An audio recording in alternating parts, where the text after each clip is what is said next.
Welcome to the Lee Michaels Show with Carol and your daily cast of characters, where we discuss the issues of the day, entertainment news, what's really going on in Washington, and the world. Why don't we just hear it from the horse's mouth himself? We can't have someone in the Oval Office who doesn't understand the meaning of the word confidential or classified. Fake news. I don't think it's safe to be briefed on national security. Fake news. Because the word will get out. I know at some point they're going to be calling, they're going to want to brief me. Fake news. But I'm not a talker about this stuff. Fake This news. is like Watergate, only it's worse.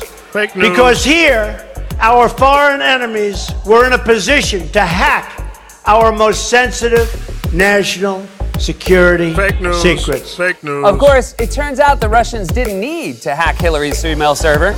They were able to hack Trump's mouth. Well, This that's is true. like Watergate, only it's worse.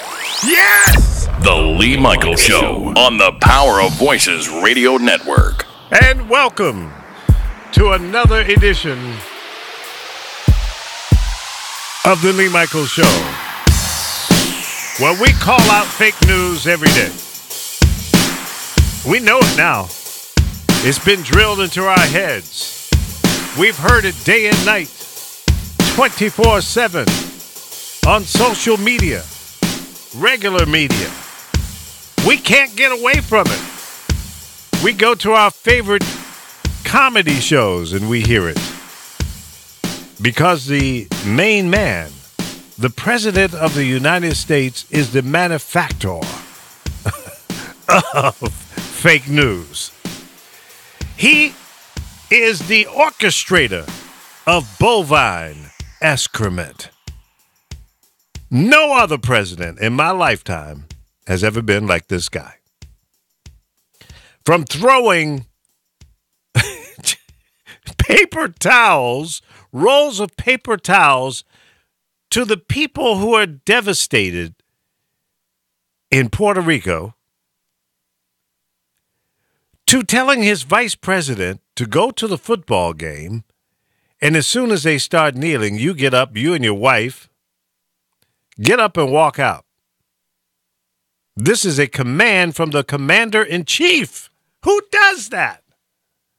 Only the orchestrator, the master blaster of fake news. Now, and I could go on and on and on, but you guys have had an entire weekend to absorb, digest, process, and understand that this guy is pimping. Big, huge pimping. All of you. You, the people that voted for him. I hope y'all got some preparation H, because y'all took one for the team. I mean, really. Not only that, he continues to do it. He's been doing it now for 3-4 years almost? Lying through his teeth, pigeonholing people into positions that they shouldn't be in, working with foreign countries to manipulate the outcome of the election. I said it. And I'm not taking it back. Ever. Because I truly in my gut feel that that's what happened. We got bamboozled. Not we, not me, because I told y'all not to vote for this guy. He's not right. He's a self-serving jackrabbit. What do you think the J stands for in his middle name? Yeah, I mean, you can call it jackrabbit, jackass. I could go on, but I'm not, because there may be a kid or two watching. But let me just say this. It's time for us to start ignoring him. I say to the media outlets, all the cable news networks, or the cable commentary networks, not much news really, at least in the fashion that is being presented. It's not in a news format. But be that as it may, I won't go on my rant on that. Here's the thing. If you start ignoring this fool, then it will force him to stay focused on the real messages that matter. For example, right now, he has changed the enrollment period for the Affordable Health Care Act, a.k.a. Obamacare. And you shouldn't be afraid to say that. You should feel proud because he is the only president ever to put in an Affordable Health Care Act and made it happen. I mean, others have tried. Even Clinton. He wasn't able to pull it off. Obama did. Was it perfect? Absolutely not. Can it be fixed? Absolutely. Then it could be amazing. But here's what he's doing. He's narrowed the enrollment period from November 1st to December 15th. What is that, about 45 days or so? Why? The smaller the time period, the less people will enroll. That's by design because it wants it to fail. He's doing everything that he can to make it fail. He said it was going to implode with his help. Another thing that he's done, he has reduced the advertising budget to alert people, to let them know that you can register. And I'm also being told that the site will be down on the weekends for maintenance. That's when many people have time to do things like this. See, folks, it's by design. He wants it to fail. Why? Because he has a personal racist vendetta against our former president. What else could it be? What? He's the guy that said the president wasn't born in America. He's the orchestrator of that. He is the king of birtherism. Yes. Your president, the current president of the United States, is the guy that created that whole movement. He has no credibility with me. Absolutely zero. He could tell me that World War III is going on, and I wouldn't believe it until I saw it on CNN and saw shit being blown up. That's how much credibility he has with me. Anything that he says. The whole thing with his ex-wife calling herself the first lady, and she's got the hotline to the White House and all of that. Comical. It's laughable. And then his current wife, Barbie, she comes out and says, no, bitch, I'm it. So now we got this ex-wife and current wife, doing the cat fight. Y'all think that was not by design? Come on. He orchestrated that. Of course. It's right up his alley. Absolutely. Just like he's doing with the Affordable Health Care Act. And if this is not impeachable, I don't know what is. What the hell does he have to do? He's already showed you that he supports the KKK and the other racist organizations, but not denouncing them clearly up front. He was made to denounce them. If you had not put the pressure on him, he would not have said another word about it other than, there were some good people over there and some bad on both sides. Who says that? Show me one KKK member, current or former, is a good person. Impossible. You can't be good and racist and evil at the same time. Come on. I'm not Boo-Boo the Fool. I don't drink that Kool-Aid. I've seen so-called religious people on television and on the internet defending this guy, making him sound like he is next to God. Whew. Dangerous. I'm going to try to play some of those clips for you guys today, in case you have not seen them. I get them in my inbox all the time, so I assume most of you have seen them as well. Now, I don't know who this woman is. She's a blonde, white lady, and she's just on a rant about how great he is, and he's working on behalf of God and all of that. I'm going, oh my God!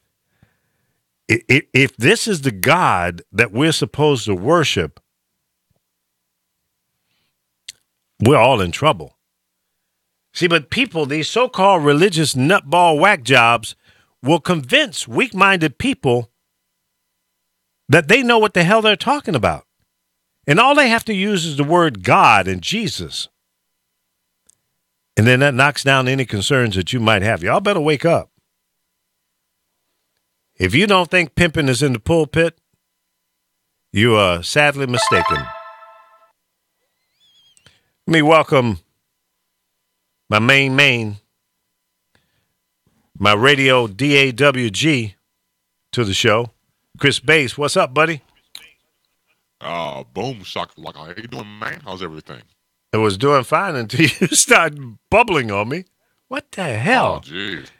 Who else is up? Okay, Alpha just logged in, and I think that's what made it. That's not Alpha. Oh, I'm sorry. That's Apollo. Apollo, log out and change your baud setting to 96 kilobits. I think that's you what's... can't go to 96. Yeah, you can. Drop it from 128 to 196. I'm sorry, 96 kilobits.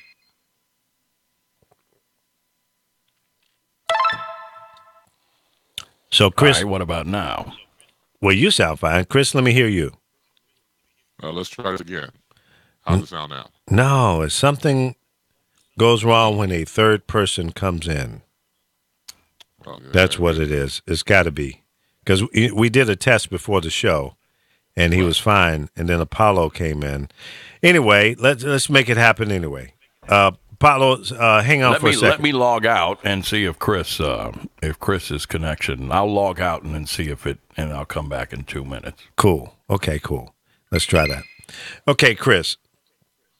So, I've done my little rant. Am I wrong? No. If you think I'm wrong, tell me. Point out where I'm wrong. No, but here's the thing about you go back to certain people of religious backgrounds. Let's take Pat Robertson, for example. And Pat Robertson is very ultra-religious, of course, ultra-conservative. Mm-hmm. So I think people like him need a Trump to justify their position. So once again, for example, if you and I, say you, myself, and Apollo went to a Bible study. Okay. And we're studying from the same Bible, King James Version of the Bible, and we walk away from the study, your version that we just learned and the Apollo version and my version, three different versions of that narrative. So it's what the person receives and how they receive the message.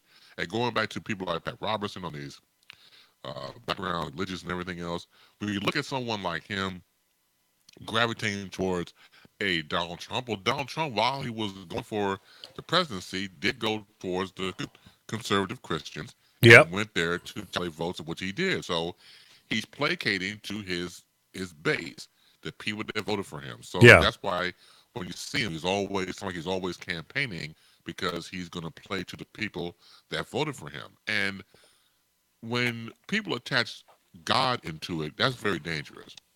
Yeah, it is. Once again, the definition of your God or his God or her God could be different. And that's where it gets lost in translation. It should be from my perspective, a one understanding, a one love, a one union. We can have our differences, of course, but if we're talking about God and religion, I think about love and embracement. That's what I think about. But you could always look. God's been used for wars, for God's sakes, literally. So we've always used that for example, any narrative that you read the King James Version of the Bible, it talks about God from the standpoint of being a thunderous God, a God that will come through vengeance, and we hear all this type of God, and that scares people, and then people justify it by, like you said before, about pimps in the pulpit. Yeah, all the time. If it's used for monetary gain and used for power, anybody in power dishes out the privileges. And so when you combine that since the beginning of time, it's always been dangerous, But people get to a point where, okay, my God is bigger than your God, and that's where it gets lost, and that's very sad. Yeah.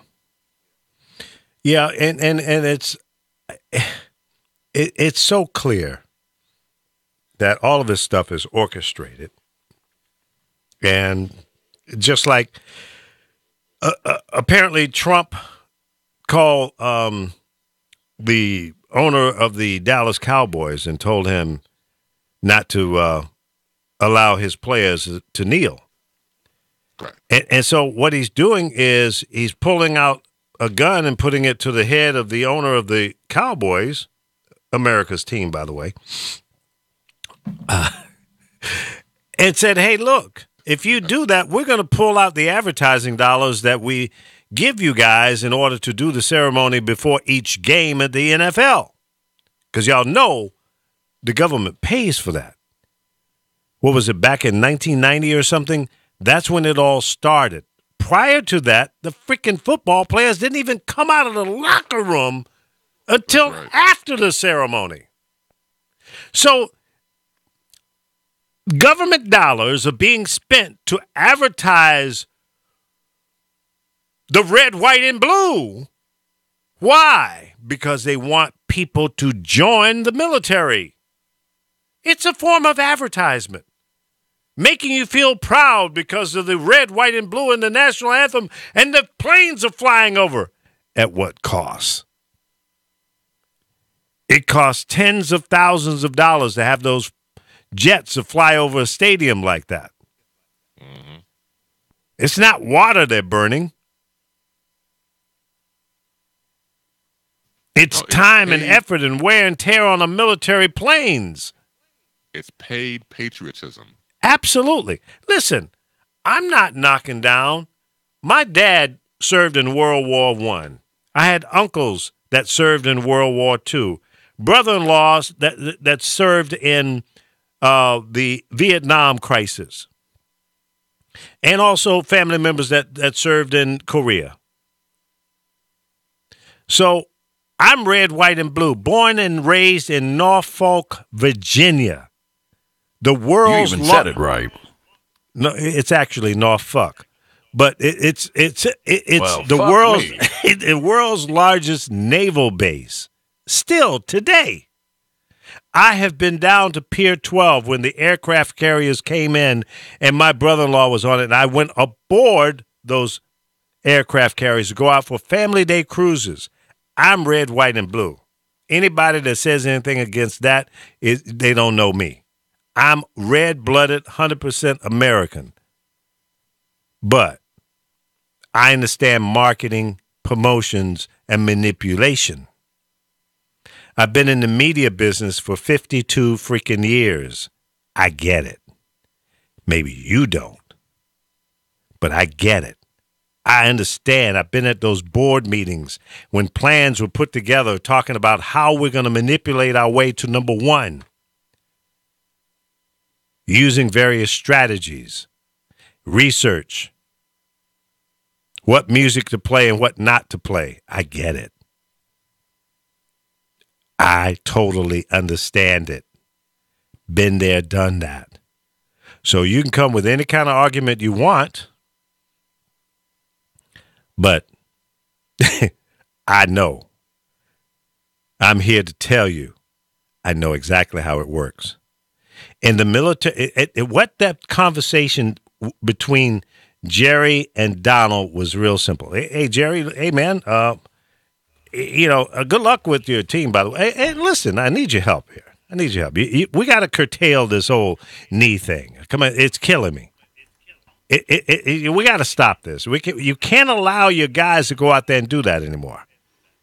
And if they do, you got to tell them you're gonna get rid of them. They're gonna get some kind of punishment. They just can't do it. It's making me look bad. Come on, man. Now, Jerry's probably a Republican. He's got a little red stripe down his back. He's trying to do the right thing. He was out there kneeling with his boys. But now he's got to change his mind because the president called and put pressure on him.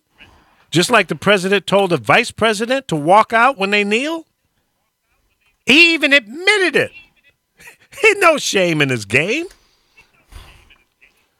Now, let me just throw this over to Apollo for a second, because Apollo, I know you support everything the president is doing. So you tell me how I'm wrong. My IQ is bigger than his, and Tillerson's. I would be willing to compare our scores, and let you speak to the real first lady, Ivana. That's orchestrated as well. Yeah. Come on. Well, first of all, the Trump broke federal law by telling. I mean, he can be imprisoned for even making that phone call. Yeah, well, do we 18 U.S. Code 227 states that you wrongfully influencing a private entity's employment decisions by a member of Congress or an officer or employee of the legislative or executive branch is against the law. Whoever being a covered government person with the intent to influence solely on the basis of partisan political affiliation an employment decision or employment practice of any private entity, takes or withholds or offers or threatens to take or withhold an official act or influences or offers or threatens to influence the official act of another shall be fined under this title or imprisoned for no more than 15 years or both, and may be disqualified from holding any office of honor, trust, or profit under the United States of America. He obviously, blatantly, and just foolishly committed that crime several times. The conversation he had. So why is he not being held accountable? I agree, because the members of Congress have no hair on their chest or anywhere else on their bodies to stand up against this guy because of what? Fear. I don't even know that it's fear. I think they're planning a coup. I think that they, I don't know. I absolutely don't understand it. There's no rhyme or He's reason. obviously mentally deranged. He's crazy. And I think he just likes waking up and seeing he don't care if it's good press or bad press. He is manipulating the world he's a kid who pitches a tantrum. I have a cousin who is developmentally disabled, and she will do shit to get attention, whether it's good or bad attention, because she's fucking crazy. I love her, but she's fucking crazy. And if we're not paying her enough attention, she'll poke holes in the walls. At least she's the center of attention. You know what I'm saying? Well, that sounds like your president. Yeah. Yes. So it doesn't matter if it's good. I'm going to throw paper towels at you. I'm going to fucking say stupid shit. I'm going to get my wives fighting, and it doesn't matter. It's just me. Notice me. I'm the fucking king of the world. Yeah. And I'm trying to do away with the Environmental Protection Agency. Anything that black men did, I want it gone, because I'm a racist. I've been a racist my whole life. If you really check my track record. Yep. And people say, well, he's got black people in his administration. Well, yeah, all slave owners had a couple house Negroes. So, that doesn't mean he's not a racist. Yeah. It's those who are willing just because to play he got a couple with black people doing his dirty work, come on, guys. Everybody's got a price. And, obviously he has met the price and the demand of those people who are in his cabinet, who are people of color. Now, listen. He's got to go, man. He's got to go. I know. And it's going to happen. It's got to happen quick. Can you promise me that? It's got to. I can't promise you, but I have had a conversation with God, who I have a great relationship with, and I've said, God, I need you to reinforce my faith.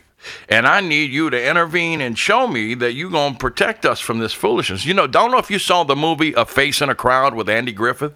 Have you ever seen that movie? Classic. Great movie. I may have. It describes exactly what we're going through. But wait a minute. I would welcome you or anybody that's listening tonight to go online, whether it be Amazon or wherever you can find it. If it costs you $2, watch A Face in the Crowd. And it has prophesized what we're going through right now. Face in the Crowd. I'm going to check it out. I probably have seen it, but A Face in the Crowd. Andy Griffith. Now, Andy Griffith only did like 2 movies, but that one was very, prolific. Patricia O'Neal was in it. I think Walter Matthau was in it, and it's very prosthetic. Also deals with the fact of just for someone that was humble in his humble beginnings, coming from that area, and then this rise to power and his rise of his mentality. Because I mean, in his mind, he became the king. Right. It's amazing. And It was a great movie. isn't it ironic that Dove released a commercial about ethnic cleansing on Columbus Day yesterday? Yeah, I caught that. Yeah. Now, I've talked to some women, and one in particular, she didn't have a problem with that. I didn't see it, so I can't really talk from a my perspective on it. But for what I understand, Well, a black lady had a brown sweater on, and as she lifted it off, she became white. And they had the Dove soap there. So they should have just used Michael Jackson to endorse it. That's what I think. well, they can't. Come on. He's not with us. They could have showed his picture when he was a kid and his picture now and said Dove. Dove. Dove stands for done over very ethnically. So there are people that are upset by it. I mean, what's your take on it? I think it was. I don't know. I mean, a black woman turns white when she. I don't know what it meant. I mean, if you're just looking at it, you pull off a brown sweater and you become white, and then it shows Dove soap. I don't know. It didn't make sense. So it was art. If it was artistic, it truly left the interpretation of what it meant open, and some people took the wrong interpretation. But I think if you're doing art, you should do art, and if you're selling soap, you should sell soap. Sometimes when you try to mix the two, you can. The interpretation of the art was misleading and insulting. Yeah, Now- I agree. As a matter of fact, throughout the whole spot, if you see a brown woman with a brown shirt, takes it off, reveals a white woman white shirt, and then she goes into a tan shirt in an Asian woman after the white woman. So it gets lost in translation. But historically in America, when you've seen ads for soap, and so a white woman wash, you say a black baby, so these suds and everything else, you see the black face, then they stand up, and from the neck down, they're white and they're clean, except for their dirty black face. Well, so see traditionally, we've seen it, and it gets lost. I can see where people get pissed off, but at the same time, in today's, I want to see the person who co-signed and say, "Yeah, go with the ad, go right ahead, go ahead." And Probably Trump. Right. Well, some people say go that with it. there must not have been any people of color in the creative process to ring the bell to say, well, maybe this might not be perceived the right way. Right. What are your thoughts on that? That's possible. Yeah.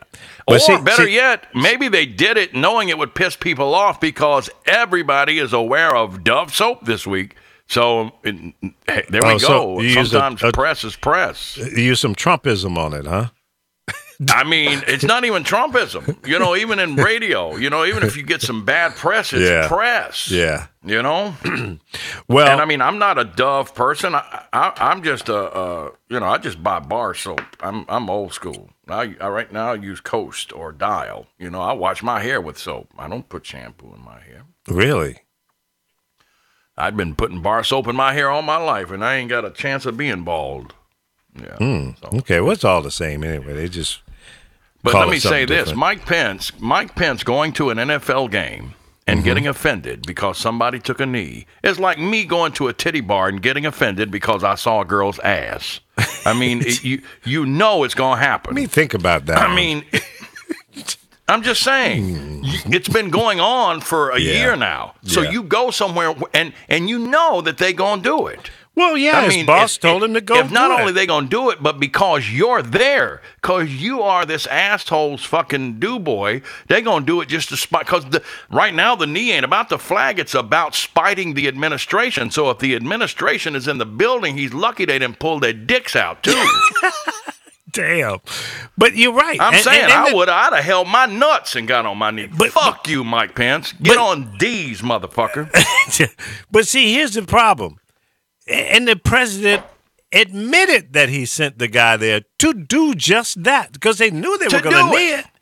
They knew it. How many warm meals you could have bought with $250,000 Tell for me Puerto about Ricans? It. Absolutely. That's a lot of peanut butter right there, bro. I'm trying to tell you. Not only that, why didn't Trump take his own private plane and fill it with supplies and take it down there. Yeah, well, why don't he do a lot of things? You know, I don't think he has the money he wants us to think he has. I'm not taking a paycheck. And I think he's going to end up broke. I think he's going to end up losing everything. And I will celebrate good times when it happens. Well, I tell you what. I'll be singing "Oh Happy Day." I will. Boy, we'll have a new Independence Day. I'd like to see him out on the street corner with a cup begging with a little I want to see cardboard he and sign. Bernie Madoff as roommates. That's what I want to see. Now, you might want to keep them separated because they might outlive all of us and come back and do the same bovine again. Put Trump in there with a big greasy murderer who has an orange fetish. Hey, buddy, I like you got some orange underwear on. That's my favorite color. You look like a Oompa Loompa. I can get with you. Yeah, put him in there with Bubba and them. Too bad Tukey ain't still alive. Whatever his name was. Yeah. I don't know. Tukey Williams? Tukey? Yeah, I think it was. You remember the guy, the Crip. Yeah. Yeah. You know, he was trying to help people. It's amazing. He's dead and Charles Manson's still alive. Yeah. Well, he's getting the right food up in there. The right nutrition. Something.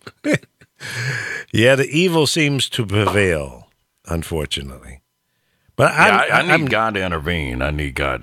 But see here, okay, and I'm glad you brought that up again. Is this God that you're praying to the same God that these evangelistic crazy nutballs are preaching about? A basket of deplorables. Just call it. Hillary got one thing right. How can they use the name of God in such a negative aspect? I mean, they're saying that God put this man in there because he's righteous.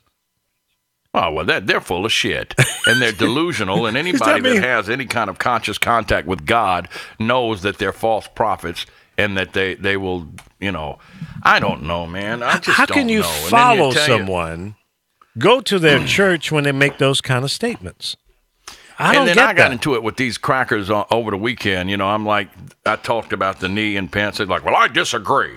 I'm like, what the fuck does the flag got to do with the NFL anyway? And when you're playing at every sporting event in the country every weekend, we're playing the national anthem. This is no lie. From elementary to pro sports, the national anthem is being played in football fields over 500,000 times a week in the United States. That's a fact. Do the math. Check it. Over 500,000 times a week, somebody's playing a national anthem, pre-recorded, or somebody's singing it. That borderlines on brainwashing. What the fuck does the national anthem, who, if you read the third verse, it says no hireling or slave can avoid the death of the grave, because black people were also fighting for their freedom during the War of 1812 because they joined the British. And so the third verse tells you niggas gonna die. That's what it tells you. So why would I stand and put my hand over my heart for some shit that said that if I were a person of color? Totally makes no sense. We need to revisit what song we're going to use. Secondly, it borderlines on brainwashing. And then the motherfucker says, well, freedom is not free. Well, the fucking word free is in the word freedom, so it should be free, and the people that are telling you that are the people that are enslaving you. Yep. So don't come with that fucking regurgitated patriotic horse shit and get that orange cock out of your mouth. I'm sorry, I'm done. Well, I mean, I think a lot of people feel exactly the way that you just expressed yourself. Most people are afraid to say it. I come in here every day and I speak what's coming out of my heart. And obviously you just spoke what's in your heart, in your mind, and in your conscience. I done fired Alpha up now. Well, it does no good to be the bad voice when you're here. Yeah, I got you back, baby. If you can't be around, I got you covered, Alpha. He always thinks Apollo is Alpha when I come in anyway, because all he can see is the A and the O. Yeah, that's true. That's because his eyes are failing him. Yeah, that He's is consonant. He's consonant blind. that is Consonant blind. That is Old true. mofo. That is true. You're both absolutely correct, and I'm proud of it. I'm still here, and y'all gonna miss me when I'm gone. That's But what my granddaddy used to I'm gonna haunt the hell out of you though. Every time you turn around, you're gonna say, "That damn Lee, I thought he was gone." We ain't I'd afraid rather of have no you ghosts. haunt me than Carol, though. We ain't afraid of no ghosts. Yeah, no. That's right. I'm gonna get you and Carol together. No, sir. She said she might be interested in dating you. By the way, But you can't. she did say that. But you can't touch her. she You said- can't touch her. She said- we'll just have fucking phone sex. We'll masturbate in the same room together. No, she said she thinks that you're just a lot of talk and you like to hear yourself talk, but she thought that she could probably tame you.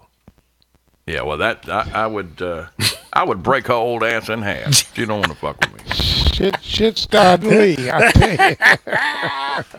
I'd whoop Carol's ass. No, I you don't wouldn't. hit a woman, but I punch Carol. You wouldn't do that because she's gonna make I'm just good playing love with to you. She's gonna break you down, man. And you're gonna Yeah, I don't be think sitting she's over got in the it in corner, her. purring with Fat Boy and her and that other cat, little man. What's the She Right got what's over the that little wrist. yeah? tumbleweed. Yeah. Little man and fat boy. Yeah. Little man, Fat Boy, and her. She's got 3 different cats. You'll be sitting right over there on a pillow with the other 3 cats, and you'll be purring like a little kitty. Yeah. Y'all are just Well, brutal. God bless her. God bless her. She'll have Yeah, you just whipped in brutal. no time. Yeah. Yep, that's what would probably happen. She can't do nothing for me but make my car payment. That's about all she can do for me. Paint my house. Yeah.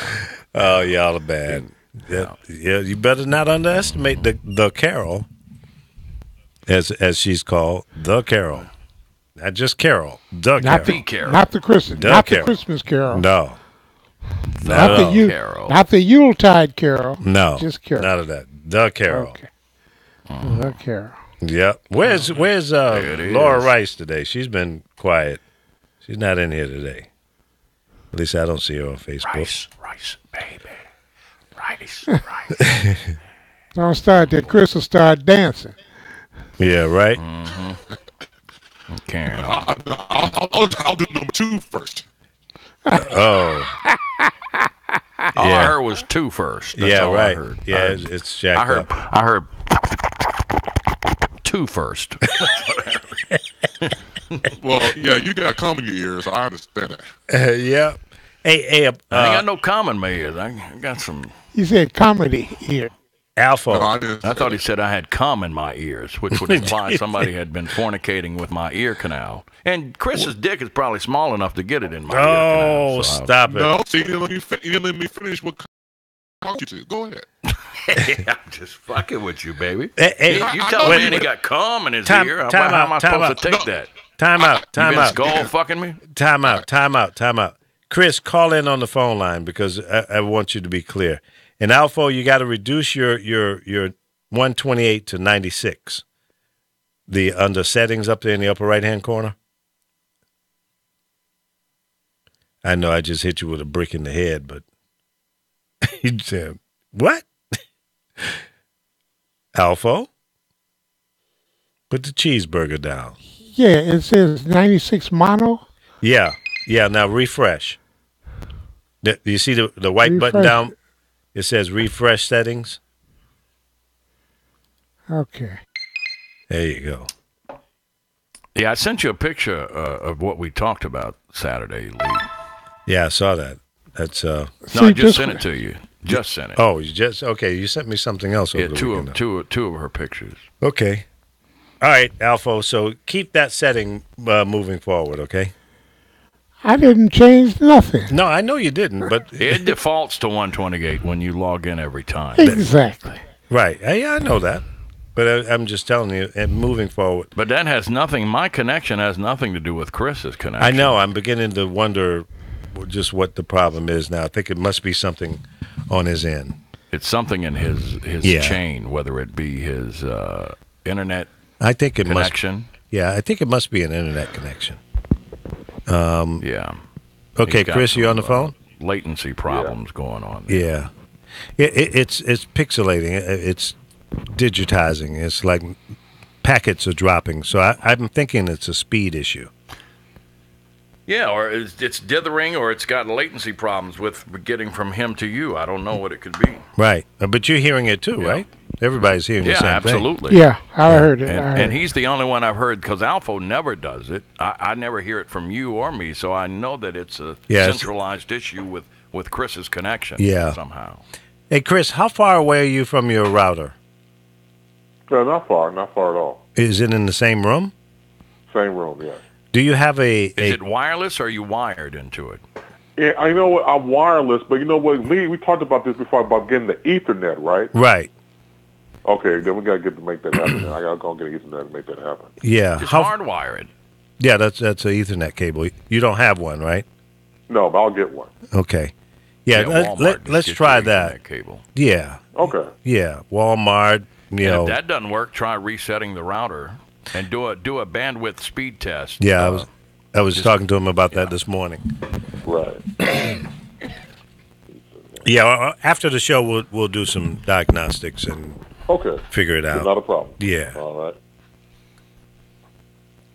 But you can go ahead and repeat what you were saying. Now we can hear you fine on the phone. Okay, well, let me say this to Apollo. Now, let me go back to the comment I said about that. Now, once again, with me faded in and out, I could not respond what I wanted to. Now, yes, if you did hear the word come, you would respond to that. And what I was trying to finish my sentence was having a female sit on your ear and then give you come that way. But I couldn't finish the sentence, of course. Now, I would never imply anything that deals with any type of male situation, because that's not how you rock and roll. Right. You go to the bird bath, for Christ's sake. I mean, come on now. I mean, you should try it. I've had them sit on my face, but not on specifically on my ear. There's nothing I can do for them. Well, that's not a special request. Well, no, we just talk about freaky, right? Oh, yeah, I can sit on my face, but not on my sit on your face and let it in your ear then. Then I'd get swimmer's ear. Well, then when they sit on your face, you just turn your head right in your ear. Jeez. No. Y'all on some different shit. Y'all been doing LSD with Lee, eating mushrooms or something. No, don't put me in this category. No. Lee's like, Lee, you know you be having women sit on your ear. No. I have my mouth. I have had my mouth resemble that of a honey bun. Okay, let's raise the conversation level up one notch at least. Thank you, Lee. I didn't go there, by the way. This time. Right. Let it be. No, I went there, but you know what? I'll never go there again. I'll just try and explain myself, but that's all right. I love you, Chris. I do. All I heard was "come" in my ear, and I went the other way. I know that, and I explained myself, and but that's okay. No, I'll never. I love you, brother. You know I do. I love you. I love you more. Which is the reason why I try to explain myself. But it's cool, the gang. Don't worry about me. All right. God bless you. I really do love you. You're a good dude. Oh, please, with all the love. That's the truth. I'm not saying that like I do with Carol. I mean it when I Pass say it the to pipe. Yeah, hold on. The peace pipe. There you go, Alpha. Had no problem. You got to cough to get off, baby. You got to cough to get off, baby. Yeah. Oh, God. What a crew. What a crew. The cast of characters, ladies and gentlemen. You even got me coughing over here. Contact for 2,000 miles away. Like Chef Tell. I hope you have a smelly vision. Yeah, man. I noticed, Apollo, you said you were a survivor of the tornado. They had some pretty rough... Did you see the picture I posted of it? I saw a couple of pictures posted of it. Yeah. I got out and popped that one right outside the hospital. Mm-hmm. You actually saw the tornado? Yeah, I was coming down the interstate and I saw these people pulled over on the side of the road. I'm like, what the fuck is there, a wreck? So I got off exit 113 because the traffic was piled up on the interstate. And then I started looking and there was trees and shit. And then I looked back. I said, fuck, it looks like a fucking tornado. I just took my phone out and snapped a picture. Because I thought it was just a cone-shaped cloud at first, because we're in the foothills. You don't normally get tornadoes in a mountainous area, you know? Yeah. What you say, a Usually cone-shaped cloud? It was like it was coming down. It wasn't a funnel, really. It just had a V. You know, I thought Yeah, maybe that's a big funnel. Yeah. I thought V101.9 had a weather promotion going on up here or something, maybe. But V1. But no, That's and then funny. I said, that's a fucking tornado. It didn't last long. It actually went back up and then popped back down later. Yeah, that's the way they work. They don't just stay on the ground, you know, for And it was an so extended calm period of where I time. was. There was no wind. Where I was standing, it was absolutely no wind. As Trump said, it was the calm before the storm. Mm-hmm. What does that mean? Oh, you'll see. You'll see. And Well, some people think that he's going to attack North Korea. Others think that maybe it's Iran.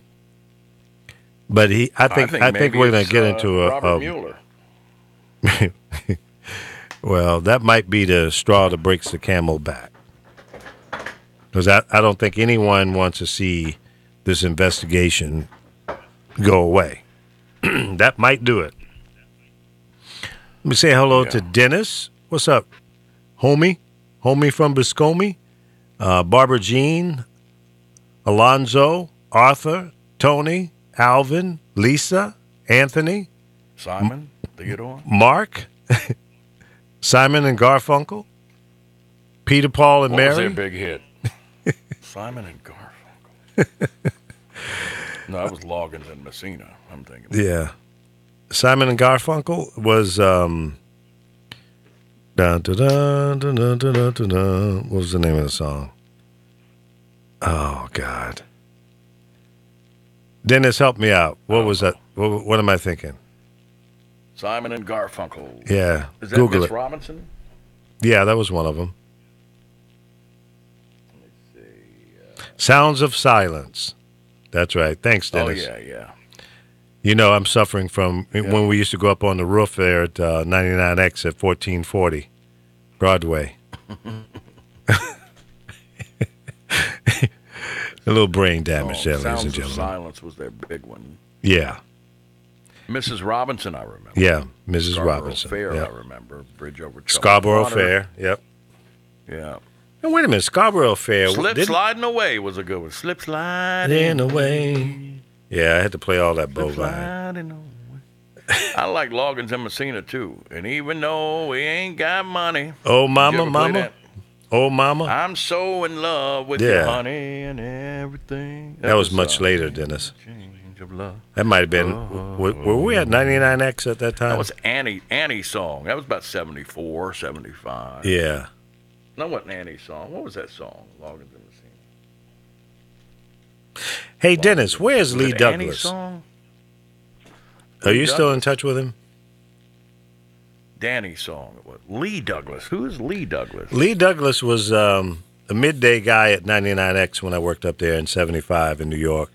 And then he became the PD. I don't know. I Yeah. thought Jerry Clifton consulted that station. He did at one time. He wasn't involved when I was there. What's his name? The guy that looked like Alfred Hitchcock. Do you know today is World Mental Health Day? Oh, good. That's why I'm on the air. And as they call it at the White House, Tuesday. Oh, Lee is retired. Okay. Last station was, what was it? KFRG? Where in the hell is that at? That's up northwest. KFRG. I heard of KFRC. You know, KFRG.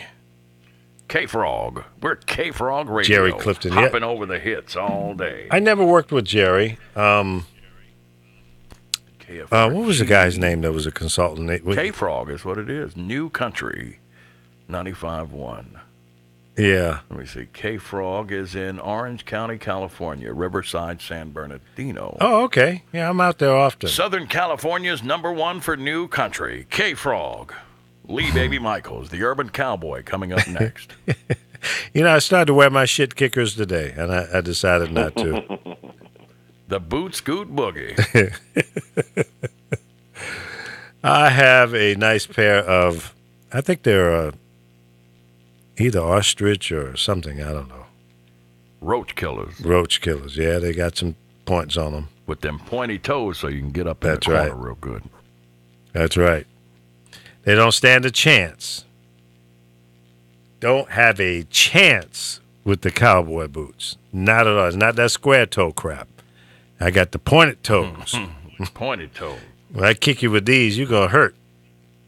Like some Stacey Adams, Sergio Valentes back in the day. Yeah. Country R&B. Hey, I went from a hip-hop station to a country station. I left KMJJ 99 Jams and went to Thunder Country in one book. Yeah, I did country. I went from Apollo to Coyote. I did Spanish. I was a general manager of a Spanish Can station. you speak Spanish? Poquito. Well, I don't mean to ask a whore how much it costs. I mean fully fluent Spanish. No, I don't speak it fluently. No, I don't. I can understand it more Alpha, than I can are you speak it. bilingual?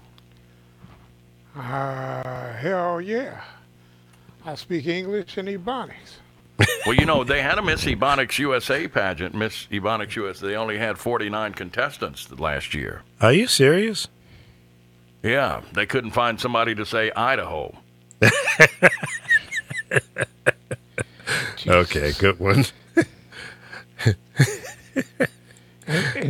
And Lee, you claim him as your friend. No. Hey, he's a part-timer. Idaho.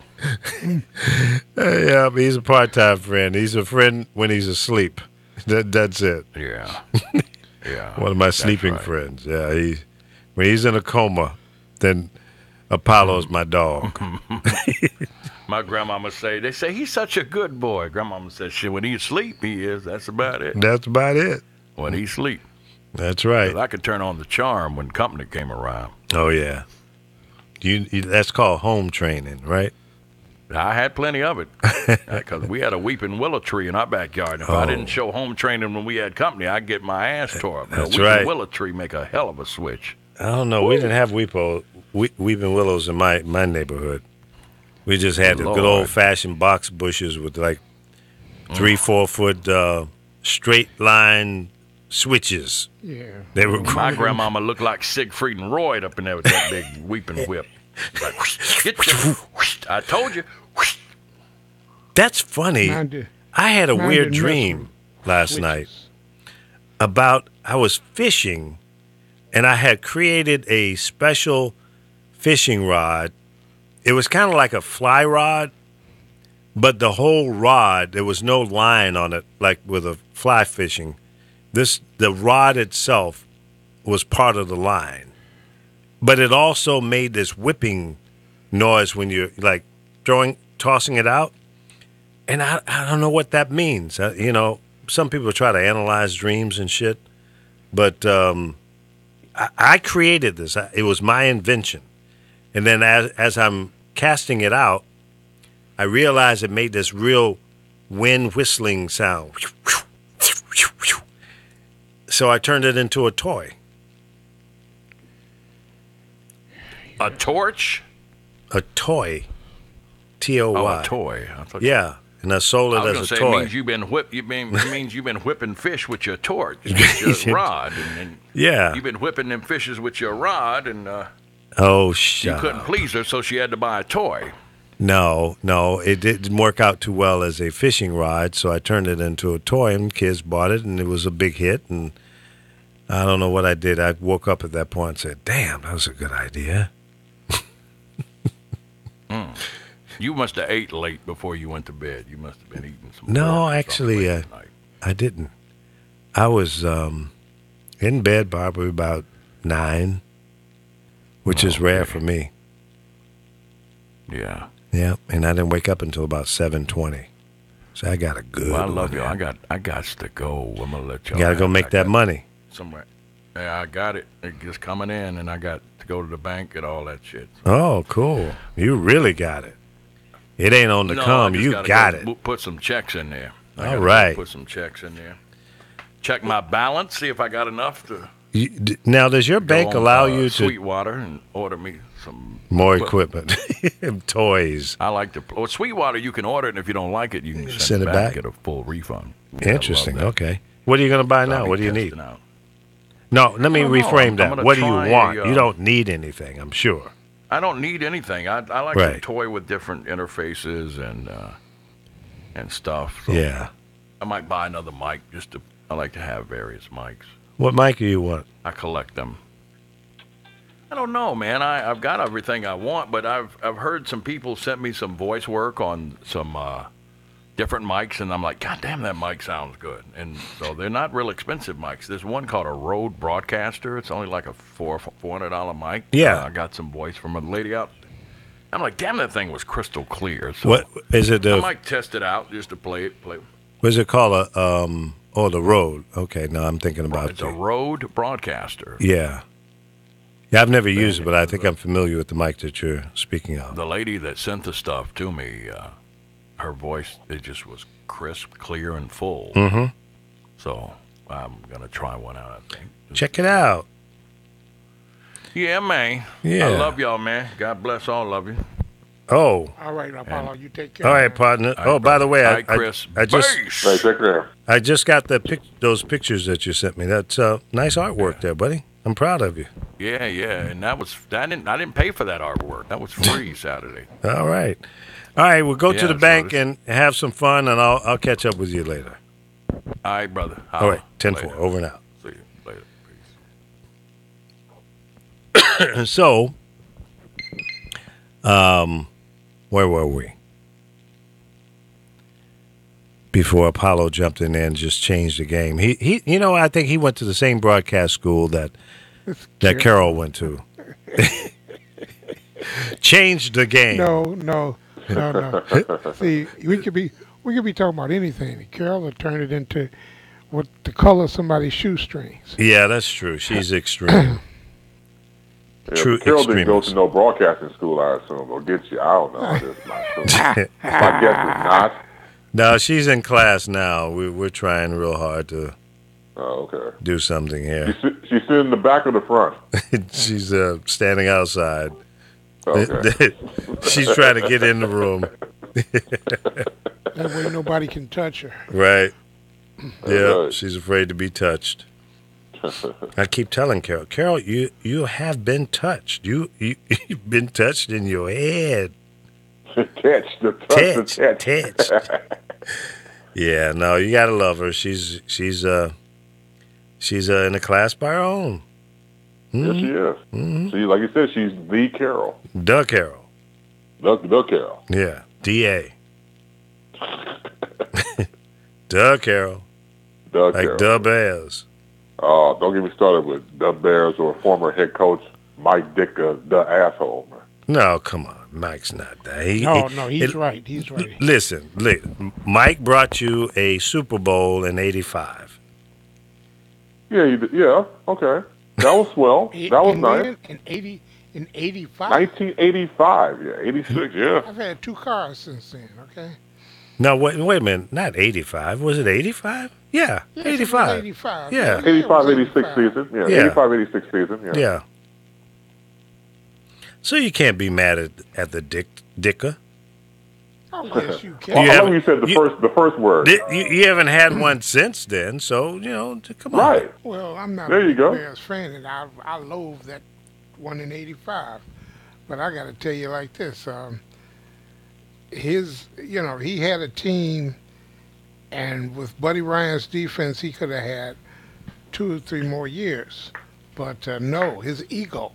He's just like Donald Trump. That's why he's a big Trump supporter. Mm-hmm. He's just like him. Ego first. It's narcissistic. Well, you're right. You're right about me, that. Me. Does he still have a restaurant there in Chicago? Yes. Is it called Yeah, he does. Dicker's? Yeah, that's it. Okay. Yeah. I never went there. Me I either. went there once. Yeah.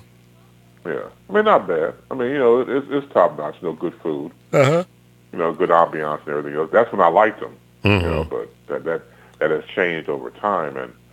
And there was 30 for 30 on ESPN did a documentary about the Bears Mm-hmm. a while back, and they told the story. I forgot who the player was, but they talked about how they kept going back to his attitude about me, Mm-hmm. how he told them don't take time off for going to do ads or commercials because we need you here for practice and everything else. And so one of the stars of the team had got a deal for Campbell's Soup to do some commercials. And so Ditka got wind of it and told the Knicks the deal, and then he swipes in, who's then it takes over the deal and does the commercial for Campbell. This is Ditka taking money out of one of the Bears' pockets. Wow. Not all the Bears made money, as you know. Yeah. So here comes some other players trying to make some side money, and he comes in and takes their checks. See, that's low, man. Yeah, that's not cool. Yeah. Some people are just greedy and selfish and, Exactly. real. I mean, it's okay, I think, being an opportunist, taking advantage of an opportunity. But when you step on somebody else's progress while you're trying to get there, that's not cool. No, it's not. No, I can't favor you on that. Yeah. I can't get down with that. That's not cool. Do it on your own merit. Right. But don't go out and do something negative or block somebody else from them trying to make something happen for themselves. That's not cool. No, it's not. It's not being a good Christian. Well, but whatever your definition of Christianity or being a Christian is. Exactly. But there are people out there that can justify being Christian and do some real god-awful, evil things. And see, those are the people that I can't, I have no respect for them. Well, it's hard to respect someone who does things and say, I've done it in the name of God. And what kind of God you subscribe to? Yeah. A God that you created or God that man created and you go along with the narrative? Well, but once again, yeah, go ahead. No. But see, people realize that they can use God's name in vain. And some people will be convinced that you have the authority or that you know what the hell you're talking about. And they buy into it. Because, see, when people say, I'm a God-fearing man or woman, when people use God in a certain way, it makes you not question what someone is saying. Right. And that in itself, to me, is just, it's evil. It is. It's manipulating people's thoughts, their beliefs, and it really gives a bad name for being a religious or Christian type person or any kind of faith. Right. When you do stuff like that, I really normally don't talk about religion and all that because it's such a personal thing. And, I don't talk about sexual preferences either because, again, that's a real personal thing for most people. Right. Anybody that wants to talk about their sexual preferences, that's fine. I'm not going to stand in the way. That's up to you. But I would never dictate to you to be, heterosexual or gay or, anything. I mean, I'm like you, Chris, and I never thought about it until you said you were a lesbian. Right. So, I said, well, damn, me too, because I love women. So that must make me a lesbian. Right, there you go. That's how you do it. Yeah. But, that's just me. Right. Yep. Let's see what Anthony Hamilton is saying here. You asked them, fake religion, he's right, Caucasian Christians, the question, is God racist? And wait for the answer. Yeah, well, see, they don't want tough questions like that. It's really a simple question, but they don't. Yeah. You have boxed them in a corner at that point. Right. And they'll probably say, well, no, God's not racist, and neither am I. Well, everything that you just said is racist. Yeah. But no, it isn't, because God doesn't want this, and God never said this, But, okay, show me in the Bible where God said any of those things. And then you can always come back and say, well, that's your interpretation. Obviously, you failed the 4th grade and you just don't know how to read. Your comprehension level is very low. Because that's not what that means. That's right. Yeah. Oh, man. But yeah, that's always, as I said before, about dangerous territory when you talk about. I don't like getting into conversations like the religious war, as I call them, because, you know, if we can do it in a peaceful manner, and that's fine. We can, once again, just like anything, exchange ideas, and Right. I may not agree with it, but I respect your right, of course, to believe that. You want to believe that's cool. It's the ones who I think become very overzealous and then condemn me to hell.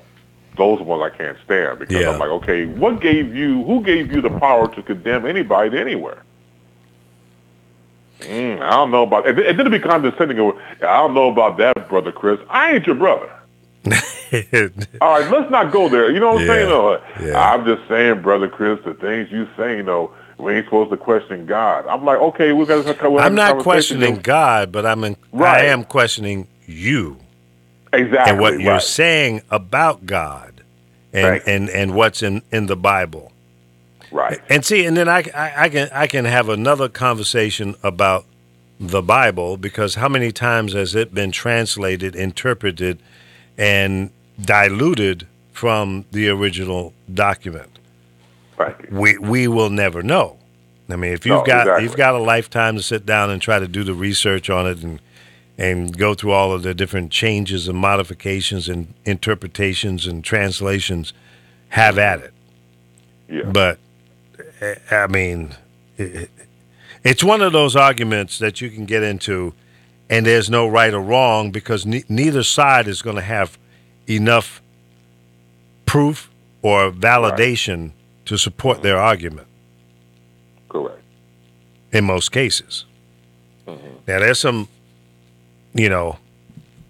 people that claim to be experts in the field, and they allegedly have done the necessary research, and their findings are whatever they've found. But again, that's up for review and interpretation as well.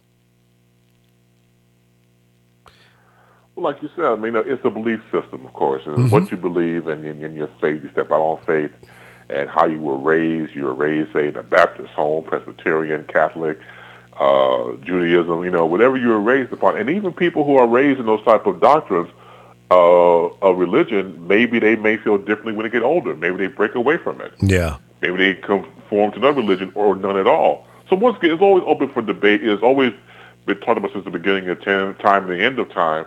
But it's just that the people, unfortunately with me, from my experiences, when people start to get mad, I'm like, don't get mad. It's not about getting mad. I'm just trying to ask a question or questions.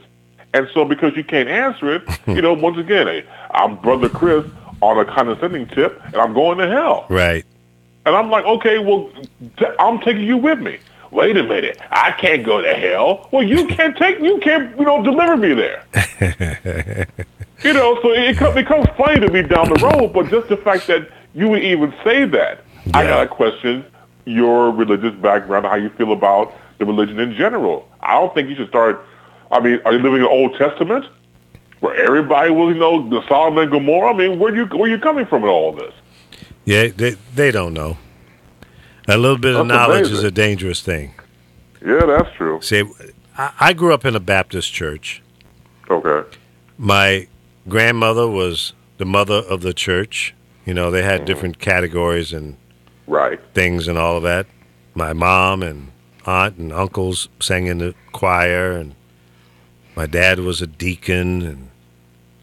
And with the original Mount Olive Baptist Church back in the old days was a wooden frame church, and it caught a fire and burned down. And the story it's told to me that my dad helped go around the neighborhood and the business community and raise funds to build a new church. That church still stands today, and in the neighborhood one of the two neighborhoods that I grew up in, and that's a church that I was raised in and baptized. It was a Baptist church in Norfolk, Virginia. So that's the world, and my grandfather at one time was the pastor of the church. So I grew up in that environment, and I respect all of the knowledge that was given to me growing up in that Baptist church. When I moved away in 73, obviously I wasn't there any longer, so I guess my membership dissolved or whatever. And I would go back whenever I was in town. I'd go back to we go back to church, the original church. What are you laughing at, Alpha? Your membership dissolved. Well, as opposed to it just ignited into flames. Yeah, well, whatever. I didn't continue to send money to the church, I guess is what I'm saying. There you go. That's why it was burned. And it didn't just ignite. They lit it on fire. Well, yeah. But I mean, that's no more money. But they couldn't just take my name out of the church because it had been there for so long and the family, and there were still family members there. So, I had some clout. So, when I became successful in the broadcast business, I would send money to the church. I know one time they needed some new cushions for the pews, and I took care of that. They needed a new roof on the building. I took care of that. And there were a couple other things that they needed. I would donate monies to make sure those things were done. And I did it because that was my church. That was a church that I was baptized in. My parents grew up in it, et cetera, et cetera. So that was my connection to that church. Now, I have never had a personal connection with any other church in all of the places that I've lived in. I've lived in New York twice, Washington, D.C., Baltimore area, my hometown, Norfolk, Charlotte, North Carolina, Atlanta, Georgia, South Florida, Miami, Fort Lauderdale, Houston, Texas, St. Louis, Chicago, San Francisco. Chicago 3 times, San Francisco 3 times, L.A. 4 times. Never joined another church. Why? Because I became skeptical about what the church really meant and its purpose and how it was conducting itself. So over the years, and you hear about the Catholic Church problems and molestation with the children, little boys, little girls, and and all of that. I mean, it just gave me a headache. And then some of the Baptist issues and other denominations, the same crap was going on. So it made me reject the house of a church, but I still love and worship God. I have my God that I respect and I pray to. I don't think I need a church. Right. And I don't have to go. Faith. Yeah, I don't have to kiss the ring of the guy in the pulpit. Right. And try to live the way he lives. So that's just me. Well, you can't live the way he lived because y'all giving him all you know. Yeah, right. Exactly. And when you talk about baptized, that was a place you were. I've never been baptized. I guess it's just something about me bending over backwards in that water. It's not going to happen. You were scared, huh? No. See, although then I couldn't swim, that wasn't it. Yeah. I was fearful, but, I could swim and I knew how to hold my breath and all that by the time I was 12 when I was baptized. And see, at that point, they told you that you're now 12 years old. Everything that you do, you are now accepting your own sins. No longer mama and daddy carrying your sins. You're more or less grown and on your own. Anything you do moving forward is all on you. Well, and that was a heavy burden. Words of Carol. Yeah. In the words of Carol, hey Chris, I'm going up to Indiana. You want me to bring you back a can of pop? Yeah, right. No, I can't do that because I have to touch the pop. I can't touch the soda. No, I can't do that. You know they're rolling back that tax, don't you, Chris? Yeah, very good, very cool. What tax is this? It's the sugar tax, the sweetener tax, that they put a penny per ounce, and I'm not feeling that. I wasn't feeling it then because I asked the question: if you're putting a penny per ounce on sugar drinks, why did you tax the diet shit? So was this a Chicago thing? This is a Cook County. Cook County, okay. Yeah. Cook County, Illinois. And if you were so concerned about the obesity of our children, you see, it's always some canard, some carnival barking grifter that brings children into it, or God into it, or the flag into it, or the Bible. It's all that's how they roll. And, That's true. It made and I drink diet tea, a Lipton diet green tea. Yeah. And I only buy it when it's on sale for $3.99 for 12. Okay. Well, for 12, the sugar tax made it $5.99. Matter Wow. of fact, it actually made it $6.01. That's a lot of tax. Right. It's double. $2 for a case of Yeah. or a case of. Come on. That's crazy. And you know what happened? The beverage industry began to see their sales suffer, and poppers sat on the shelf because people stopped buying it. Mm-hmm. So All then you have they to do is go over to Will County and buy it and bring it back in. Right. And see, all up to Indiana and bring it back.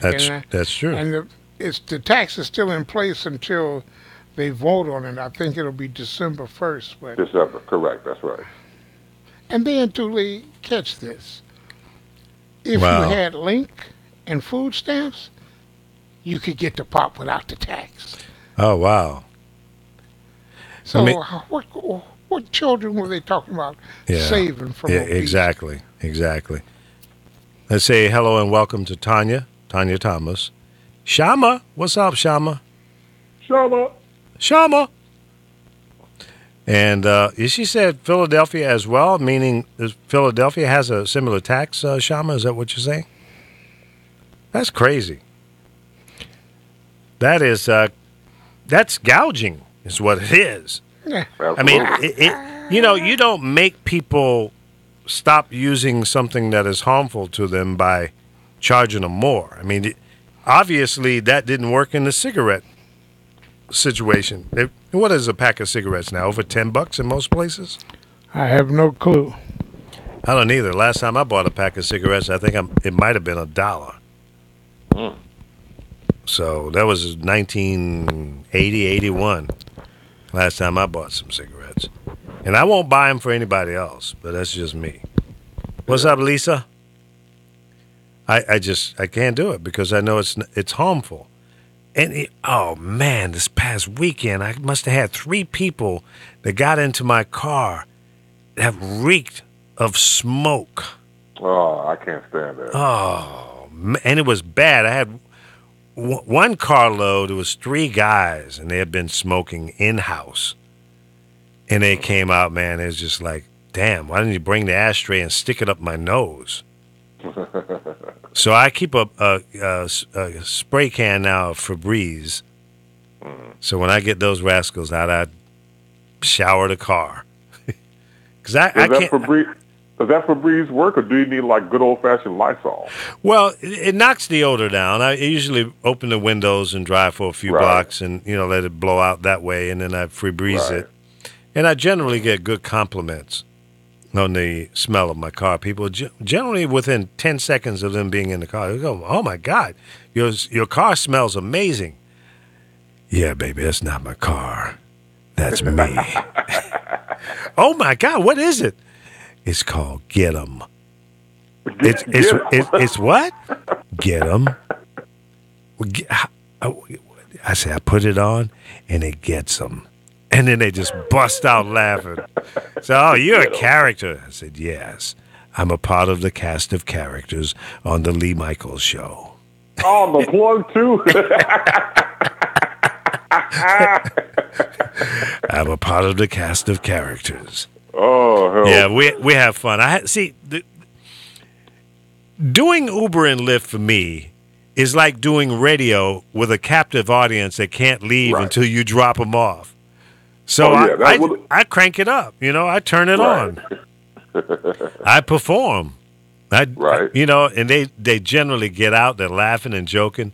My standard opening line when people get in the car is, And after you hit start trip, and then the address of where they're going to go pops up on the screen. And invariably, I always say, "Oh, good, we're going to Las Vegas." And they go. The facial expressions are priceless.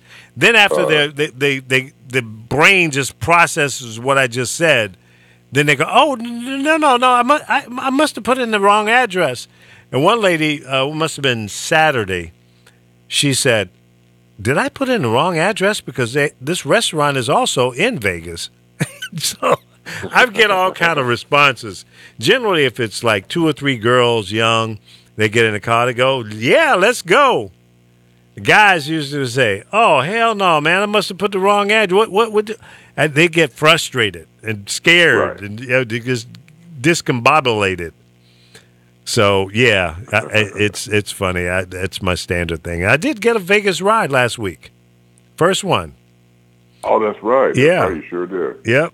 So I'm no longer a Virgin Ride to Vegas version. I've been inducted into the long ride of Uber and Lyft Hall of Fame. Oh, man, you ain't no virgin nothing. When was the last time you was a virgin, man? You can't even go back that far.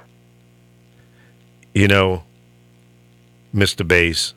There's nothing wrong with that. I mean, you're an experienced gentleman. But, I mean, there are new things that you do in your life all the time, so that's what I was trying to, reference there. Oh. Okay. Yeah, it's the first time I've driven a passenger to Vegas.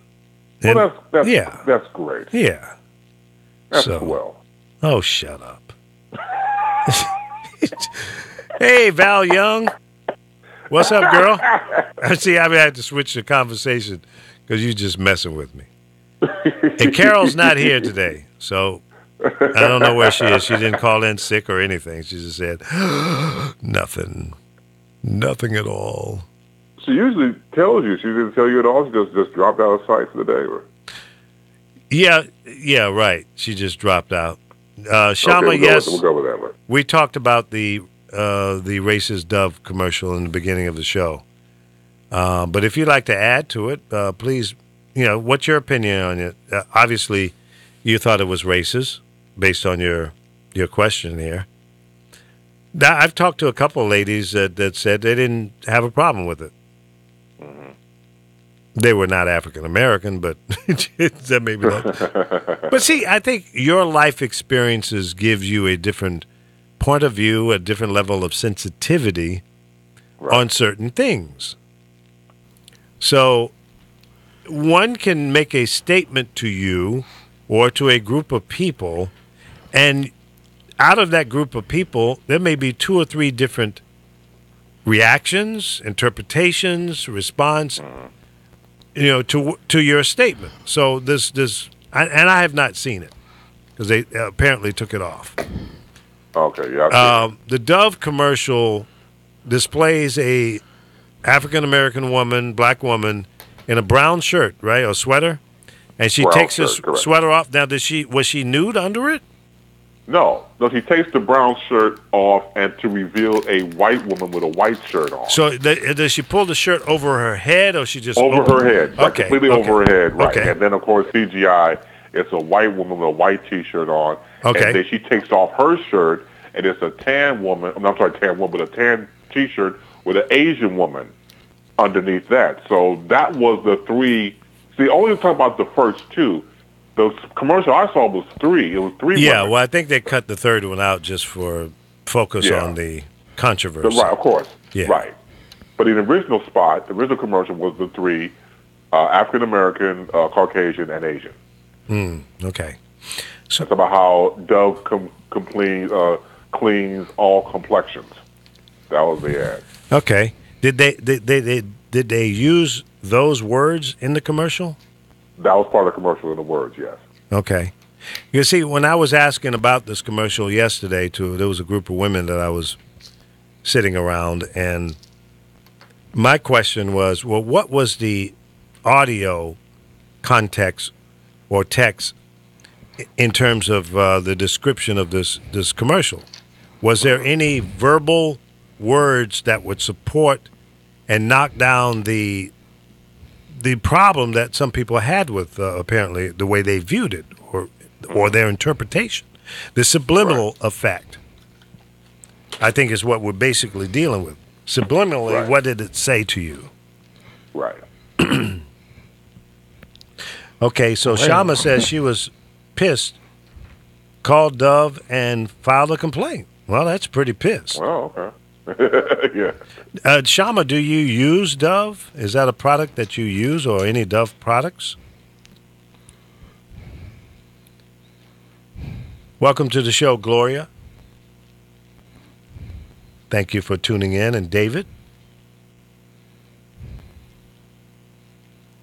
So, yeah, I mean, you know, I can understand the possibility of people getting offended by the subliminal message.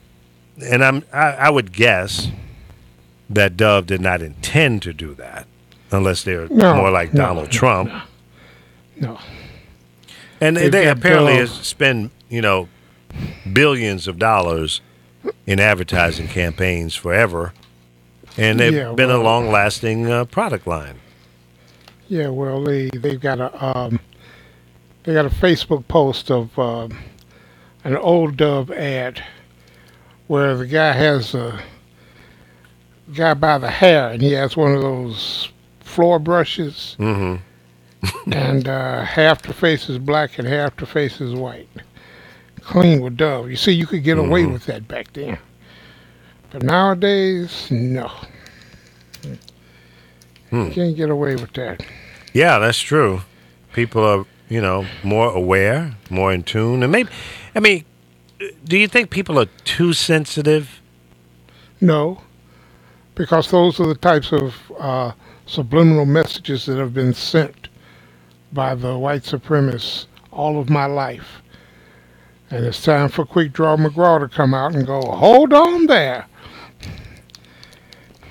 Shama's over saying and over again.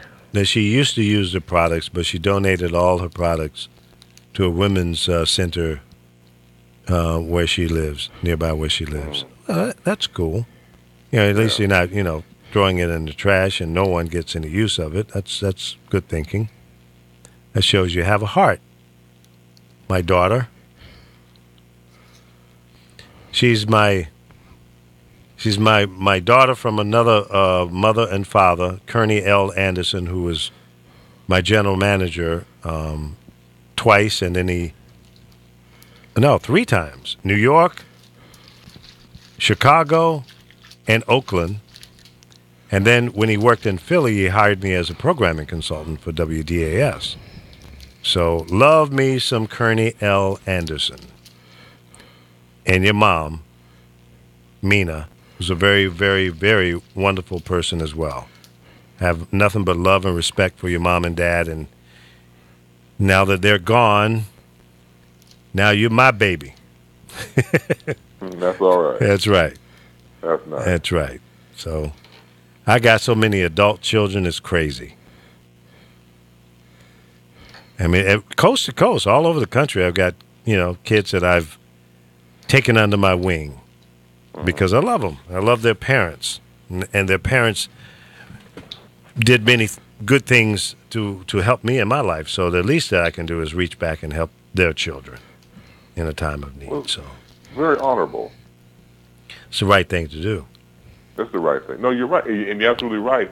And it's sad that sometimes that gets lost in translation with just people just being human. You know, because not everybody can have the compassion for that. And not everybody has the skill set for it. Well, and that's true. Fine. That's true. Yeah. That's true, too.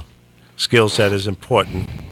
But I think, you know, if I made an impact on someone's life, right. See, I believe in what goes around comes around, and just because life ends with me doesn't mean that life ends for everyone. So if I did something to help you in your lifetime, to help you advance in your career, or just a personal favor or whatever, we were cool. And maybe you can never repay me for the good deed that I did for you. And I would never expect you to do that. But if my siblings or my children or family member came to you in a time of need, that's a way of keeping that chain of good love and camaraderie going, because you need friends, true associates in life, because you cannot survive on your own merit all the time. It just doesn't work. You have to put that love chain, those links together. Right. And continue to build that chain. Don't break it. And just because someone passes on, then life is over? No. No, not at all. And there are times when I wish that I could do more for friends, and I just wasn't in a position to do it. But my heart was there. And sometimes you say, well, I can't help you with that particular situation, but let me make some phone calls, and maybe I can hook you up with some people that can. Right. And that's what you do. See, if we took more time doing things like that, we wouldn't have time to talk about all this other crazy stuff that's going on in the world, and disrespect and racism and all of that. I mean, if I can help you get a job, then that helps you to become self-sustaining. You know what I mean? So we need to focus in on those kind of building relationships, being honest with people, helping people out the best that you can. Now understand, now there's two sides of it to this coin. Sometimes you help people and they make a promise to pay you back. Let's say you do a loan to someone in a time of need, and then they don't pay you back. And time goes on. I've got several loans that have been out there for 20 plus years. And some of the people have actually died. And I know I'll never see that money back. But that wasn't a concern when I did it. I said, well, I'm going to do this. And, they generally will come up with the terms and conditions. I never said, well, I need you to pay me 10% interest back, compounded daily, for the next 10 years, whether you pay me back in time or not. No, never. If I give you $100 or $10,000 or $100,000 and you pay me that back, I'm cool with that. Because I didn't do it as being a loan shark or a bank or, Silky the pimp on the corner. I did it because you came to me in need. Correct. So I helped you out. Now, if you give me that back, I'm cool. Then you can come back to me again and get some more money. Okay, we can't talk about Carol because she just tuned in. Love you, Carol. We miss you today. Now we've been clowning and having fun, but I see you in there, so I'm glad to see that you're okay. You're probably out on a job. You're doing a job today?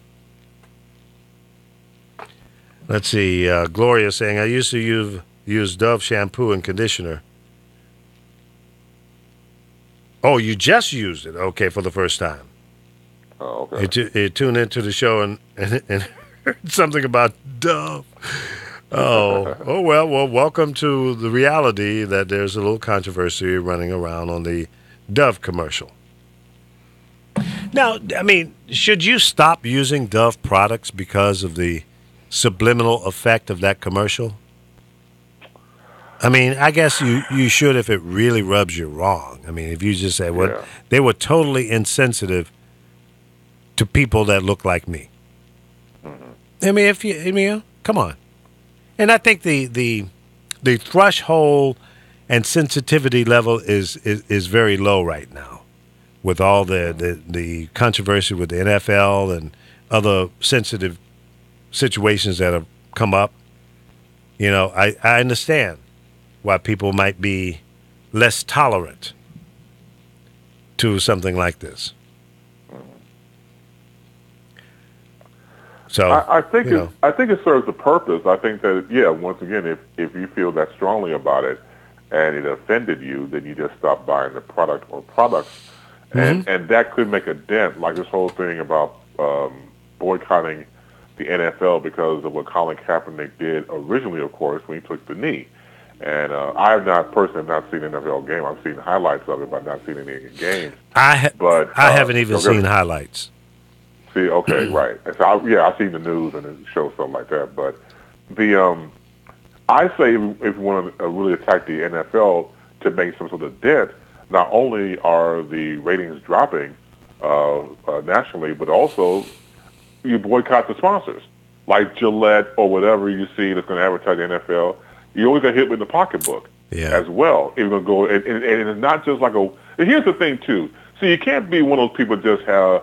It's okay not because it's fashionable to boycott and then stop. You know what I'm saying? It's like, okay, I'll pick and choose my battles and fights, because it's fashionable, because I'm cool. Yeah. To do it's a hot topic at the moment.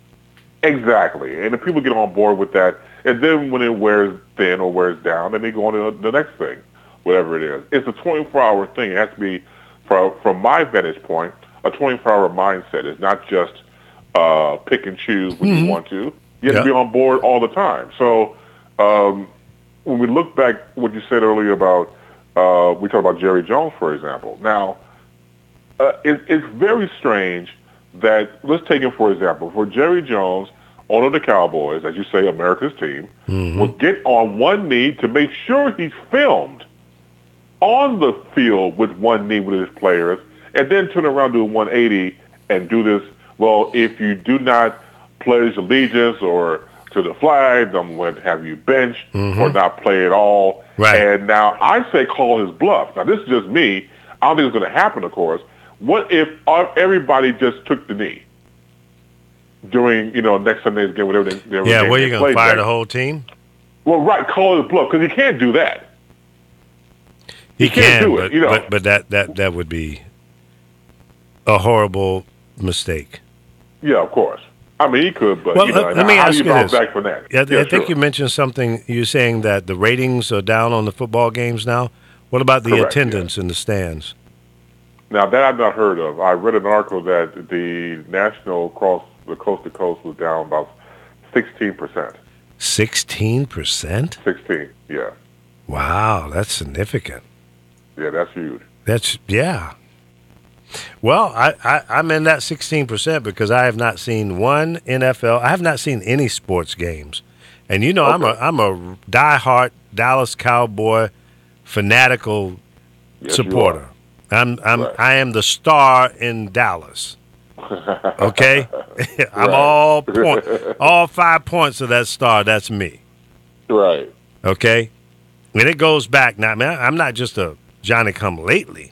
I go all the way back. Yeah, I go back. Yeah. Maybe to the beginning. I mean, Starbuck. Okay, yeah. Okay? I go all the way back. I go back like a rocking chair, go back. Okay? Right. All right, we can't talk about Jesse Terrero. He's a talk show host here on The Power of Voices. Comes on at 5 p.m. Monday through Thursday right here on The Power of Voices. So let's not talk about him now. We're finished with him.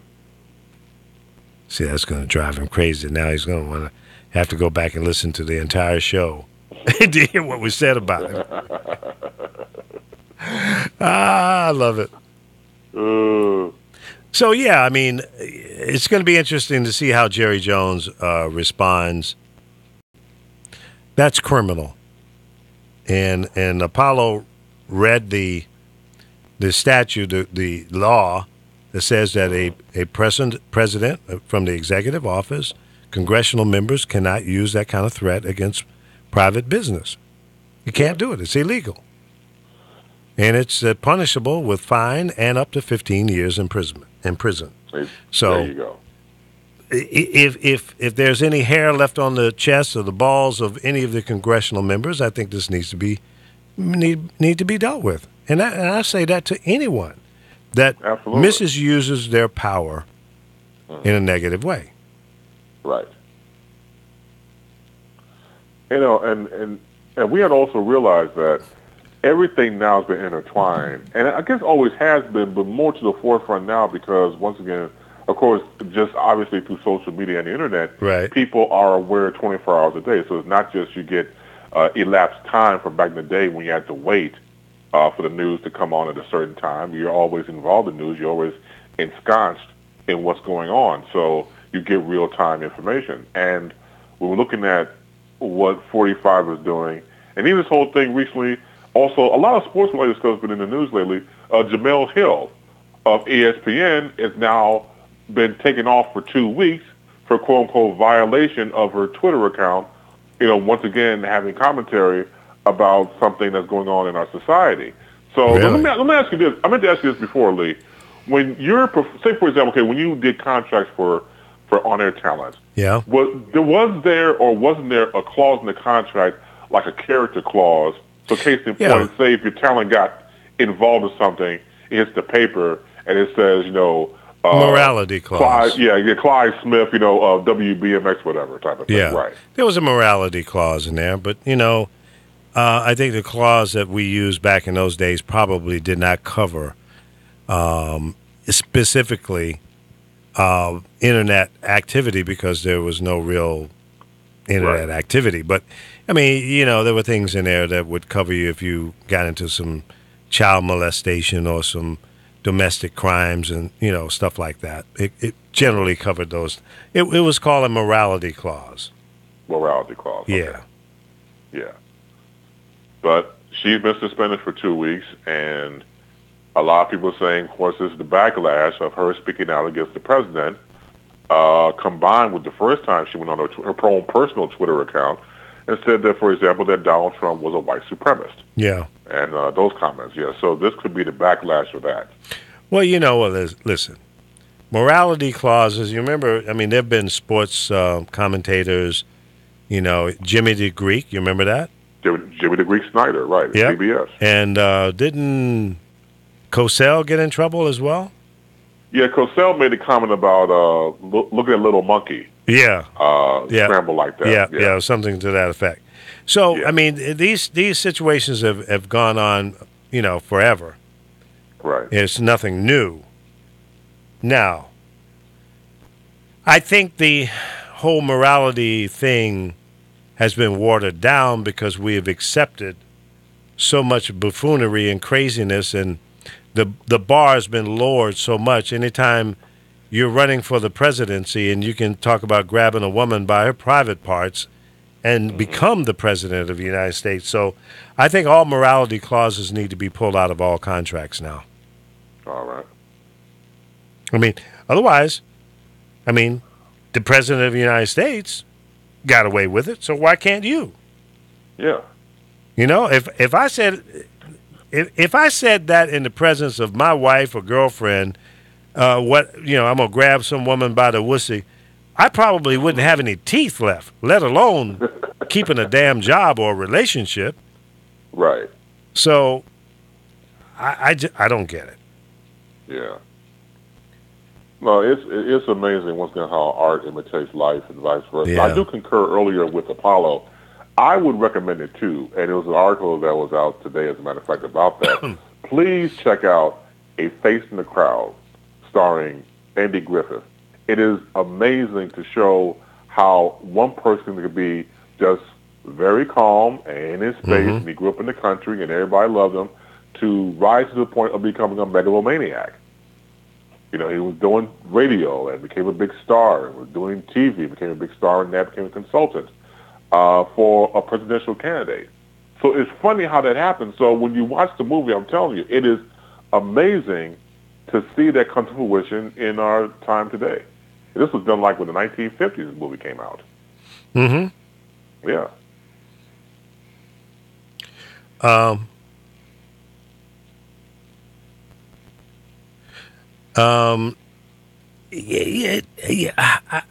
I don't get it.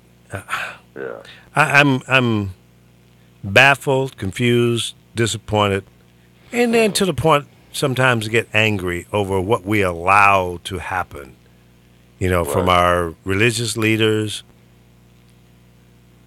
our commentators, our elected officials, and it's just when are people going to realize that we possess the power? We put people in power, but then we back off and get scared, and then we don't challenge them once they become powerful. So, there's always debate about term limits. Well, that's the easy way out, but these guys are not going to vote any law into place that's going to eliminate their jobs. Come on. it ain't going to happen. The No, term no, limits it- that we have control over is going to the voting booth and vote these people out. And I mean, and I'm not saying that just against one party or the other. There's some Democrats that I'm disappointed in. So Will Lee, you vote them let out. me put it like this. The truth was murdered by perception on the corner of bullshit and propaganda. Well, that's true. That's true. So, I mean, the standards that we once lived by in the broadcast industry pretty much no longer exist. There's no checks and balances by the Federal Communications Commission. They've given away our Those media. are jokes. Oh, yeah. They've given away our media to foreign investments. Foreign investors can now own 100% of a radio station, a group of radio stations, television stations, cable, whatever they want. So one of these rich oil barons could come in and buy it all up. The Chinese Well, that own was half done- of Las Vegas in land and real estate. Why? Because they can. Why? Because they want to be here to make more money. More money. The students coming over here spending, I mean, kids at UCLA from China driving around in $200,000 cars. Come on. Lamborghinis. Really? I mean, really? And probably getting scholarships. Some kind of financial, benefit. If not, the parents are so wealthy they can do it. They're living in luxurious condos or single-family homes. They can afford to do it. So a lot of money is being infused into our economy from foreigners, some good, some bad. But in our last election, nobody talked about that. We only heard about the people coming across the border, our southern border. They're evil, they're criminals, they're this, they're that. But you don't talk about the wealthy influence that becomes evil after they're here. The Russian invasion into southern Florida is huge. Right after we had the downturn in the economy and the housing industry crash, a lot of foreign money came in and bought up those waterfront condos, those oceanfront condos, not lakes, not rivers. We're talking the Atlantic Ocean and the Pacific, not Pacific, but the Gulf of Mexico. That's who bought those condos up that used to be $4, $5, $10 million. We went down to like 50%. Overvalued anyway, but the reality is that's who live in those buildings now, including the Trump-owned buildings down there, which is garbage. Poor construction. I'm a great builder. I'm a great contractor. I know how to do it. Yeah, you know how to build cheesy shit. I wouldn't buy anything in a Trump building. So we need to understand these things, what's really going on. But nobody wants to talk about the Asian Rim that's coming in. Nobody wants to talk about the Russians and people from Europe coming in, buying up all the land and businesses, banks, media. All we say is, welcome to America. Come in. Take all that you want. iHeartMedia is in $21 billion in debt. Every bank in America and American investment funds, and probably some foreign as well, are already invested. They can't go anywhere else in America to get bailed out. So the Federal Communications Commission, weeks after President Trump became the president, relaxed the ownership rules so that foreigners can own 100% of iHeartMedia. And that's the only place in the world they can go to outside of the United States to find a fool, a dumbass, to buy them out. Because that's exactly what that person will be, because they can't make those numbers work. Wasn't that a great place? The Russian mafia launders their money? Well, yeah. But see, here's the thing. If someone buys them out, they're still going to be faced with the same situation. To get the return on their investment, all of those radio stations would have to almost double their revenue on an annual basis to make it work. And that's not going to happen. It's impossible. Ain't going to happen. Don't wish for it. Don't think that you're a miracle worker and make it happen. It's not going to happen. Why? Because the advertising community will not double the ratings or double the revenue spending on those stations, because if the ratings don't go up proportionately, they can't justify to Dove, General Motors, or Coca-Cola, anybody else that, listen, we know you gave us $1 billion last year to spend on radio, television, billboards, et cetera, et cetera. Well, we're going to need $2 billion this year. Why? The parent company is going to go, why? What happened? Why do you need to double or even 25% increase? What's your justification for that, Mr. Advertising Agency? Well, iHeartMedia and all the other companies came to us and they said they had to double because they got to service their debt. And you know what? If they're smart, Coca-Cola or whoever it is smart, they would say, advertising agency, you're fired. In fact, we're pulling all of our advertising dollars. We're not going to give any of these we're going to put it all on the internet. Right. We're going to put it somewhere else. We're not going to buy any of the traditional media. Folks, that's what's happening. There's been a movement for the last 10 years moving traditional advertising dollars from radio, television, print, newspapers, magazines, all of it to the internet. They can do it more efficiently because right now, if they know that there are 15,000 people watching this broadcast, they will reach that 15,000 people at a certain cost per thousand, okay? And they can see it in real time. But with an FM station or TV station, they can't get that real time acknowledgement of how many people are watching my ad right now. The technology isn't there because the old traditional method of broadcasting is a one-way. Internet is two-way. When you connect to our servers, we know who you are, not your facial, your real identity, but we know where you're located. And based on some other data that you've maybe put into Google or whatever, we can basically tell you your age bracket, your male or female, your educational background, and your geographical general location.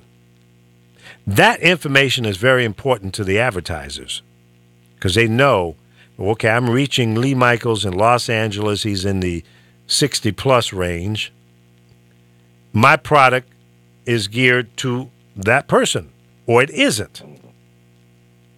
They can see that real time. Right.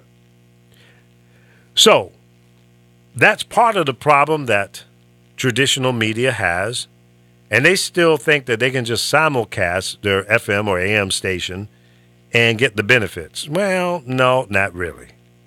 You got to do a little more than that. But see, you also mentioned about this whole thing with depth. For example, Sinclair Broadcasting Group. Here in Chicago, we had a heritage radio station. We still do WGN Radio, WGN TV, also WGN America. It was a super station at one point on cable.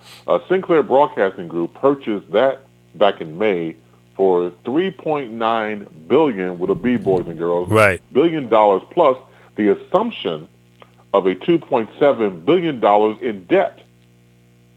And so this is this same group that's followed the stations that include WGN, KTLA there in Los Angeles, TV television, also WPIX TV in New York. Yep. And moving its conservative brand into the top 3 markets in the U.S.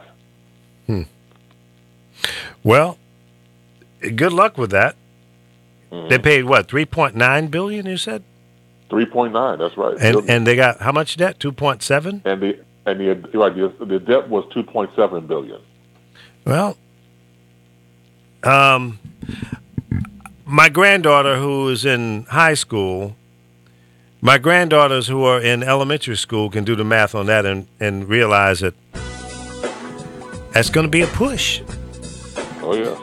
Is it possible to make it work? Yeah. But at what cost to the staff, advertising, marketing, and promotion departments? They may have to move out of some buildings, and there's costs associated with moving. There's all kind of changes that will probably have to be made to make that kind of a deal work. I mean, you're going to have to do a real big sell job on your stockholders to get them to spend more money with you, buy more stock to make that work. Good luck. But see, all of the guys that have lived and walked across those burning sands, real broadcasters, we can do the math in our head and tell you that dog won't hunt. It's too rich. But they'll see.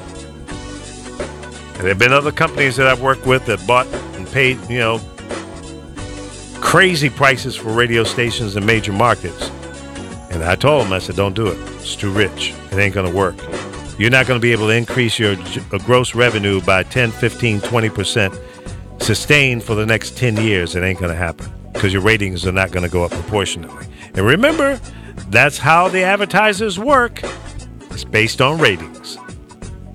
All right, folks, we'll be back tomorrow right here at 10 a.m. Pacific time. That's noon in the Midwest and on the East Coast, 1 p.m. Join us, tell your friends, and join my whack job, whack ball, knuckle dragon Republican friend, the only one I have left, Jesse Terrero, today at 5 o'clock. He's going to try to debunk everything we just said. Good luck, Jesse. Now, I just gave you my audience. Be kind to them. All right, folks, we'll talk to you tomorrow at 10. Chris, Alpo. Later. Apollo. And, of course, Carol, she's out there doing something else today. She didn't want to come hang out with the boys. All right, God bless to all of you.